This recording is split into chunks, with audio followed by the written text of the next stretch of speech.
Poor dear. No wonder he was alone. I wondered. He was ever so polite when he asked how to get onto the platform.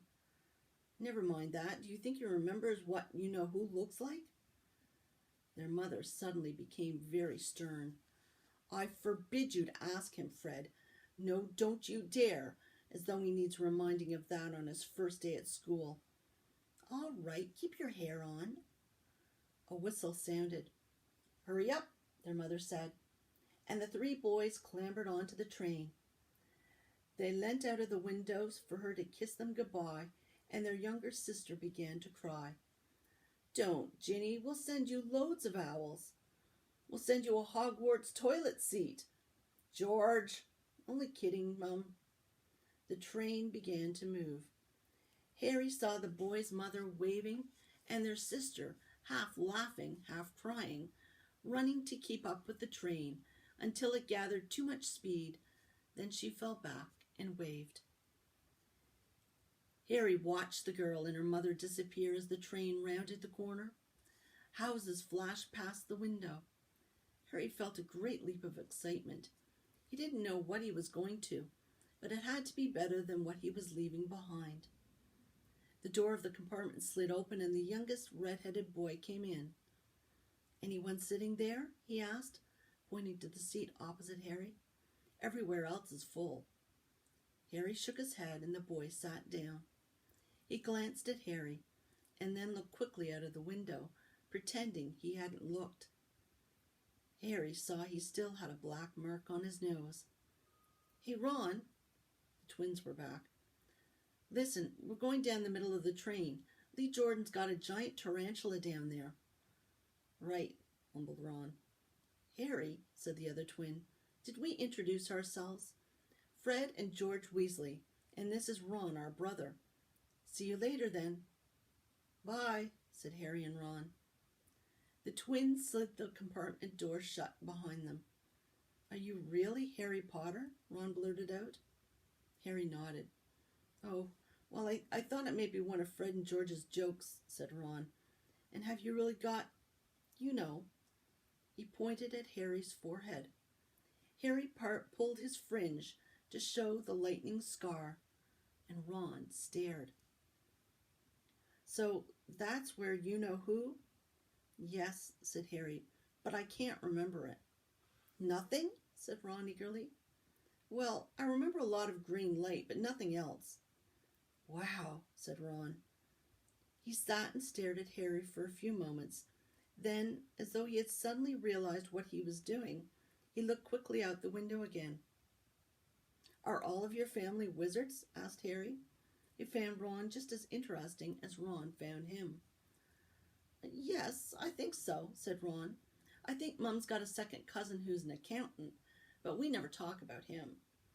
So you must know loads of magic already. The Weasleys were clearly one of those old wizarding families the pale boy in Diagon Alley had talked about. I heard you went to live with Muggles, said Ron. What are they like? Horrible. Well, not all of them. My aunt and uncle and cousin are, though. Wish I'd have had 3 wizard brothers. 5, said Ron. For some reason he was looking gloomy. I'm the 6th in our family to go to Hogwarts. You could say I've got a lot to live up to. Bill and Charlie have already left. Bill was head boy and Charlie was captain of Quidditch. Now Percy's a prefect. Fred and George mess around a lot, but they still get really good marks and everyone thinks they're funny. Everyone expects me to do as well as the others, but if I do, it's no big deal because they did it first. You never get anything new either with 5 brothers.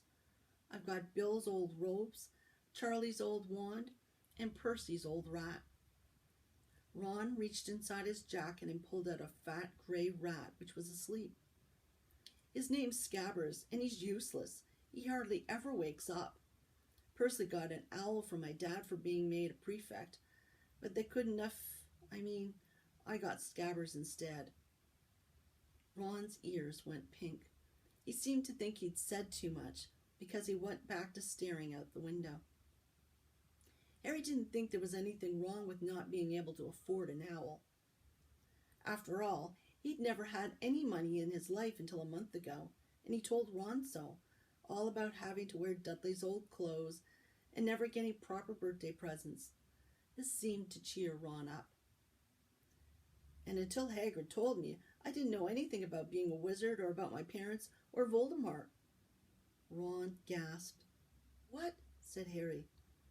You said you know whose name, said Ron, sounding both shocked and impressed.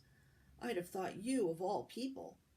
I'm not trying to be brave or anything, saying the name, said Harry. I just never knew you shouldn't. See what I mean?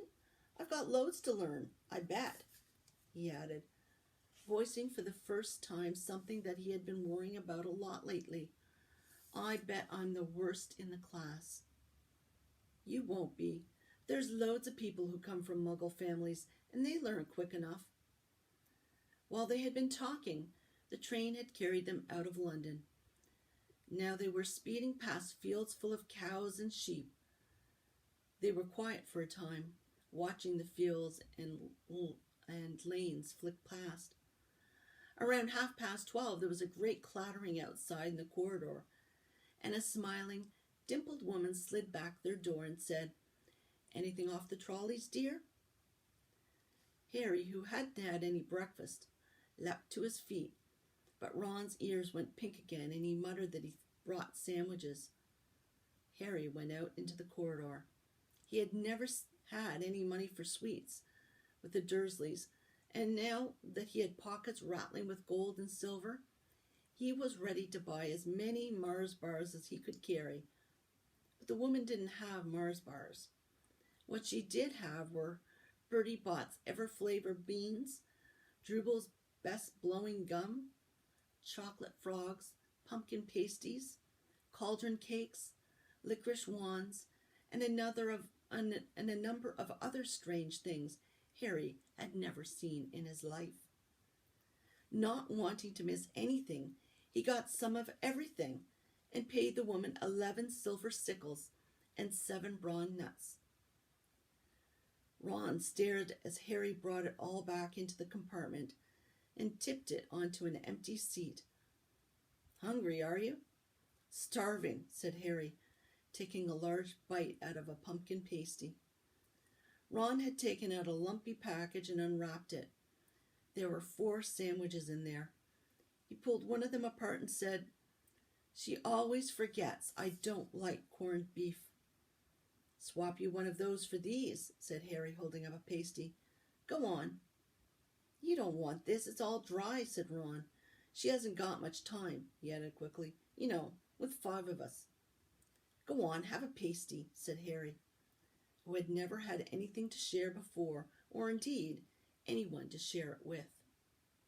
It was a nice feeling sitting there with Ron, eating their way through all Harry's pasties and cakes.